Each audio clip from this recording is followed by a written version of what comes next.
Halo teman-teman semua, perkenalkan saya Iftihar Ahmad Rashid. Kali ini saya akan membuat sebuah video tutorial tentang bagaimana cara kita menganalisis data menggunakan pengujian komparasi dengan metode uji T berpasangan. Nah, jadi data yang akan kita gunakan yaitu data sebelum dan sesudah COVID-19 tentang angka kriminalitas. Apakah terdapat perbedaan atau bahkan mungkin sama saja tingkat kriminalitas yang terjadi sebelum dan sesudah COVID-19 itu terjadi. Baik, kita langsung saja masuk ke video tutorialnya. Nah, baik, di sini kita sudah masuk ke tampilan awal dari SPSS. Setelah data diinput ya teman-teman, di sini saya sudah menghimpun data mengenai angka kriminalitas yang terjadi di Indonesia sebelum dan setelah COVID-19. Untuk sebelum, saya menggunakan data pada tahun 2019. Dan untuk data sesudah, saya menggunakan data pada tahun 2022.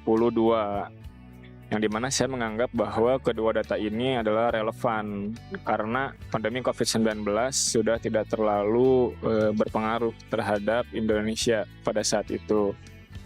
Nah, data yang saya himpun ini berasal dari Badan Pusat Statistik Nasional, dan di sini saya menggunakan 20 provinsi sebagai sampel ya teman-teman. Nah, langkah pertama yang perlu kita lakukan adalah melakukan uji normalitas untuk mengetahui apakah data tersebut terdistribusi secara normal atau tidak. Nah, kita masuk ke Analyze, Descriptive Statistik, lalu kita masuk ke Explore. Nah, di Explore ini, kita dapat melihat bahwa ada data sebelum dan sesudah COVID-19. Kita pindahkan ke Dependent List dengan mengklik panah di sini nih. Nah, keduanya kita pindahkan ke Dependent List, sesudah juga. Setelah itu kita klik Plots. Kita klik plots untuk mengaktifkan normality plot with test. Nah, setelah diaktifkan, kita klik continue. Nah, di sini kita klik OK. Nah, setelah hasil data di generate, kita dapat melihat bahwa terdapat data yang muncul seperti ada case processing summary, ada descriptive, dan juga ada test of normality. Nah, ini test of normality. Nah, di sini yang kita gunakan yaitu test of normality ya, teman-teman. Nah, terdapat dua hipotesis yang kita gunakan untuk menilai apakah data tersebut terdistribusi secara normal atau tidak. Nah, untuk hipotesisnya sendiri yaitu ada hipotesis 0 atau H0 dan juga ada hipotesis alternatif atau HA. Yang dimana H0 ini dapat diartikan data terdistribusi secara normal. Nah, di sini ada Kolmogorov dan juga Shapiro-Wilk untuk hasilnya ya. Nah, balik lagi untuk hipotesis alternatif, ini ada yang dapat diartikan bahwa data tidak terdistribusi secara normal, yang dimana kedua hipotesis tersebut memiliki indikator. Yang pertama untuk H0 itu indikatornya untuk nilai signifikansi itu lebih dari 0,05 atau lebih dari 5%. Sedangkan untuk HA itu nilai signifikansinya kurang dari 0,5%, 0,5 atau 5% ya teman-teman. Nah, di sini dapat kita lihat bahwa dari Kolmogorov dan juga Shapiro-Wilk, keduanya menghasilkan data signifikansinya itu kurang dari 0,05 atau kurang dari 5%. Nah, hal itu dapat diartikan bahwa data tersebut itu tidak terdistribusi secara normal, maka H0 ditolak dan HA itu diterima. Nah, selanjutnya kita masuk ke ini non parametric test. Lalu kita masuk ke Legacy Dialogues. Nah, di Legacy Dialogues ini kita klik ya teman-teman. Nah, lalu akan muncul to related sample. Nah, di sini kita masukkan data sebelum itu ke variabel pertama dan data sesudah itu ke variabel kedua. Nah, lalu kita aktifkan Wilcoxon-nya karena itu adalah pengujian yang akan kita lakukan, seperti itu. Lalu kita klik OK. Nah, setelah di generate, kita dapat melihat dua data yang tersaji ya teman-teman dari Wilcoxon Sign Rank Test ini. Yang pertama ada range dan yang kedua ada statistik. Tes statistik. Nah, di rank sendiri itu ada N atau jumlah data yang kita analisis, lalu ada mean range atau rata-rata range untuk data sebelum dan sesudah pandemi COVID-19. Ada sum of range. Yang sum of range itu adalah jumlah dari sebelum dan sesudah pandemi COVID-19. Nah, selain itu juga ada negative range, ada positive range, ada ties dan juga total ya teman-teman. Nah, di sini untuk negative range sendiri menghasilkan atau menunjukkan 5 untuk N-nya. Itu artinya apa? Bahwa terdapat 5 provinsi yang mengalami penurunan jumlah angka kriminalitas di Indonesia setelah terjadi COVID-19. Seperti itu. Dan selanjutnya ada positive range. Nah, untuk positive range sendiri di sini terdapat 15 ya, 15N. Nah, 15N itu, nah ini 15N artinya adalah bahwa terdapat 15 provinsi yang mengalami peningkatan angka kriminalitas di Indonesia setelah pandemi COVID-19, teman-teman.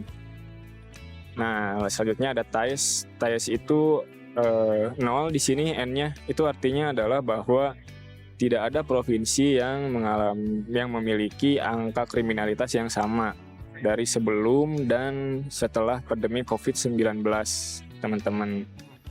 Nah, untuk mean rank-nya sendiri di negative range itu ada 9,40, di positive range ada 10,87, untuk sum of range sendiri ada 47 untuk negative range, dan untuk positive range ada 163 dari hasil yang telah kita analisis ya teman-teman. Nah, itu untuk uji rank ya teman-teman. Selanjutnya ada tes statistik. Untuk tes statistik ini sendiri merupakan menampilkan tentang apakah sebelum dan sesudah pandemi COVID-19 itu menunjukkan perbedaan tingkat kriminalitas secara nyata ataupun tidak ya teman-teman. Nah, untuk mengetahui hal tersebut kita memerlukan 2 hipotesis.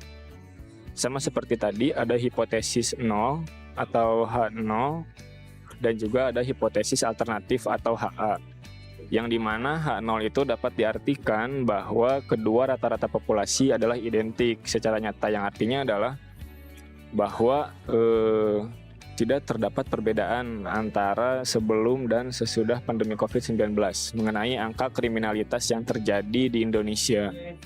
Lalu untuk HA itu adalah bahwa kedua rata-rata populasi, nah untuk HA-nya sendiri adalah kedua rata-rata populasi itu tidak identik teman-teman secara nyata. Artinya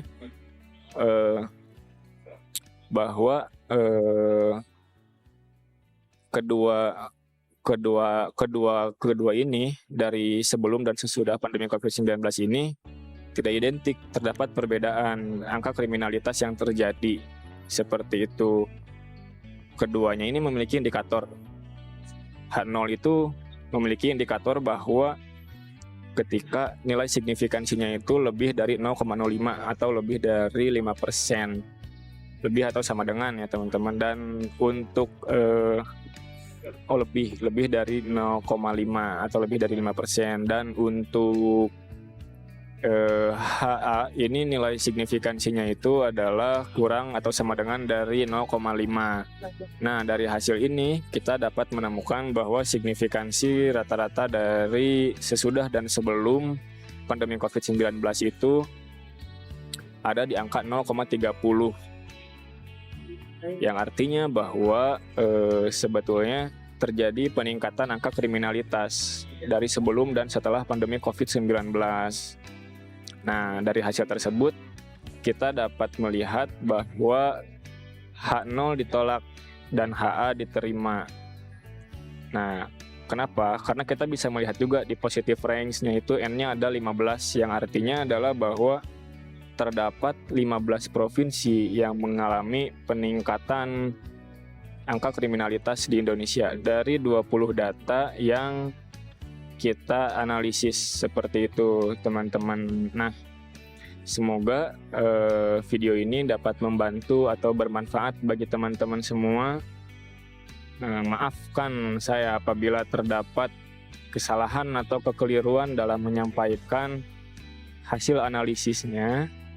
Apabila ada kurang atau kekeliruan, teman-teman boleh komen. Kita berdiskusi di sana untuk menghasilkan hasil analisis yang benar-benar relevan dan benar-benar baik gitu, benar-benar tepat seperti itu. Jangan lupa teman-teman untuk share, subscribe, dan juga like postingan ini agar teman-teman yang lain yang tidak mengetahui tentang hal ini bisa terbantu dengan video ini, dan komentar-komentar yang mengevaluasi postingan ini seperti itu, teman-teman. Sekian dari saya. Wassalamualaikum warahmatullahi wabarakatuh.